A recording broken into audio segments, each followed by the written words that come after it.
మాజీ సీఎం జగన్ ను ఉద్దేశించి జనసేన ఎమ్మెల్యే బొలిశెట్టి శ్రీనివాస్ ఘాటు వ్యాఖ్యలు చేశారు.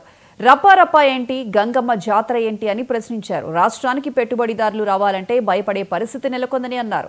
ఇప్పటికే ఆర్టిఫిషియల్ ఇంటెలిజెన్స్ రాకతో ఉద్యోగాలు ఖాళీ అవుతున్నాయని, రాబోయే రోజుల్లో మరో 30% ఖాళీ కాబోతున్నాయని ఎమ్మెల్యే బొలిశెట్టి శ్రీనివాస్ ఆందోళన వ్యక్తం చేశారు.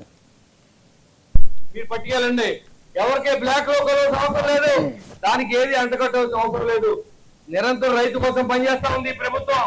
మీరు గమనించండి ఒకసారి, గత ప్రభుత్వంలో ఏం జరిగింది, రైతు అంతా నష్టపోయాడు. ఈ ప్రభుత్వంతో ఏం జరిగిందో మీరు ఆలోచించేయండి.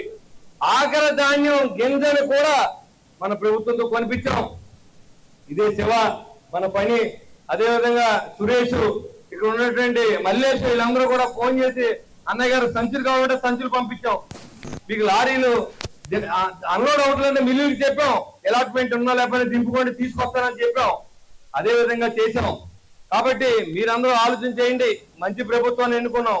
ఈ రోజు ఇక్కడ ఉన్న ఈ రాయపాడికి భారతదేశ చరిత్రలో, ఆంధ్ర రాష్ట్ర చరిత్రలో గొప్ప రికార్డు ఉన్నటువంటి విషయం మీ అందరికీ తెలియదు.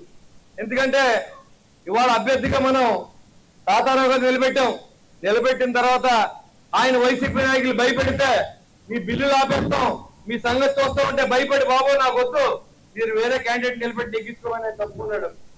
ఇంటింటికి వెళ్ళి ప్రచారం చేశారు, నన్ను గెలిపించొద్దు బాబు, నా డబ్బు పోతని. అయినప్పుడు కూడా రాయపాడి ప్రజలు జనసేన పార్టీ కాదు ముందు గెలిపించింది. కాబట్టి ఖచ్చితంగా ఈ జనసేన పార్టీ రాయపాడిని ఎప్పుడు మర్చిపోదు. ఈ గ్రామాన్ని ఉన్న గ్రామాల్లో ముందు వరకు నిలబెట్టి బాధ్యత నేను తీసుకుంటాను కూడా తెలియజేస్తా ఉన్నా. ఎందుకంటే ఇవాళ మీరు ఆత్మధైర్యాన్ని ఆ రోజు మీరు ఇచ్చారు నాకు.